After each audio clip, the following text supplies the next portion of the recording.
अहो ही जागा राष्ट्रवादीला नाहीच. राष्ट्रवादीकडे कोण उमेदवार आहे नाव सांगावं, फॉर्म भरला आहे का त्यांनी डिक्लेअर करावं? नाही. ही जागा जळगाव ग्रामीण शिवसेनेची उभाटाची, पण उनके पास आदमी नाही भैया, अशी परिस्थिती आहे. गुलाबराव देवकर मतदारसंघात फिरताय, संपर्क वाढवताय, नेमकं मग एकीकडे तुम्ही म्हणता की राष्ट्रवादीला गुलाबराव तर 3 फिरताय. एक गुलाबराव पाटील, एक गुलाबराव देवकर आप्पा आणि एक गुलाबरावजी वाघ. ते मतदारसंघात म्हणजे जनसंपर्क आहे, ते जनसंपर्क सगळ्यांचाच आहे. शरद पवार गटाकडून ते तयारी देखील करताय. डिक्लेअर करावं की मी उमेदवारी अर्ज भरला आहे आणि मी निवडणूक लढणार आहे.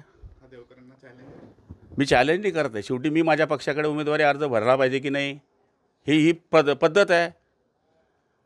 त्याच्यावर मी काय चॅलेंज कोणालाच करत नाही. मी गुलाबबागांनाही चॅलेंज करत नाही आणि त्यांनाही चॅलेंज करत नाही. तुम्ही तुमच्या पक्षाकडनं उभे राहणार आहेत का, हे बोलणं म्हणजे चॅलेंज नाही आहे. लढणार तो उंच येईन भाई. गुलाबराव पाटील ही दिशाभूल करण्याचं काम करत आहे. मी राष्ट्रवादी काँग्रेस शरदचंद्र पवार गटाकडे रितसर उमेदवारी अर्ज दाखल केलेला आहे. हा घ्या पुरावा. हा पुरावा आहे समोर. मी रितसर DD भरलेला आहे, फॉर्म उमेदवारी अर्ज भरलेला आहे. त्यामुळे माझी उमेदवारी ही निश्चित आहे.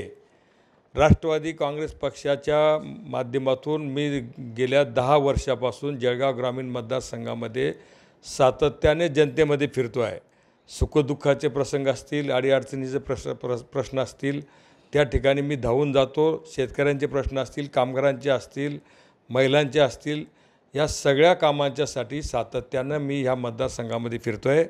आणि त्यामुळे आज ह्या जळगाव ग्रामीण मतदारसंघामध्ये प्रबळ उमेदवार म्हणून मीच त्या ठिकाणी आहे.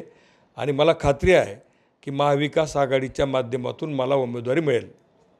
महाविकास आघाडीची अंतिम बैठक व्हायची राहिलेली आहे आणि महाविकास आघाडीमध्ये हे धोरण ठरलेलं आहे की ज्या पक्षाच्या उमेदवाराचं इलेक्टिव्ह मेरिट असेल त्या पक्षाच्या उमेदवाराला ती जागा द्यायची आणि त्यामुळं जास्तीत जास्त जागा महाविकास आघाडीच्या निवडून आणायच्या.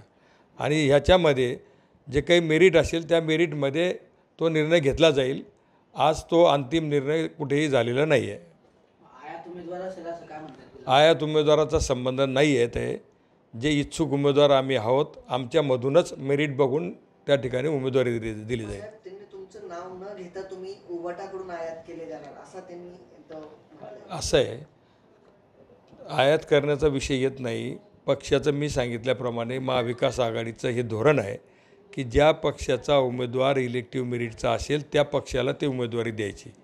आता आमच्यामध्ये मी उमेदवार आहे, उमेदवारी अर्ज दाखल केलेला आहे. उभाटामधून ज्यांनी अर्ज दाखल केलेले असतील या सगळ्या उमेदवारांचा विषय हा महाविकास आघाडीच्या एकत्रित मिटिंगमध्ये होईल आणि त्याच्यामध्ये ज्या पक्षाच्या उमेदवाराचं इलेक्टिव्ह मेरिट असेल त्याला उमेदवारी दिली जाईल.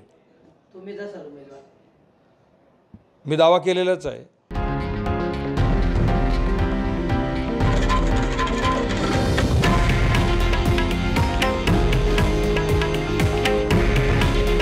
हे आहे देशातील नंबर 1 न्यूज नेटवर्क आणि आपण पाहत आहात TV9 मराठी.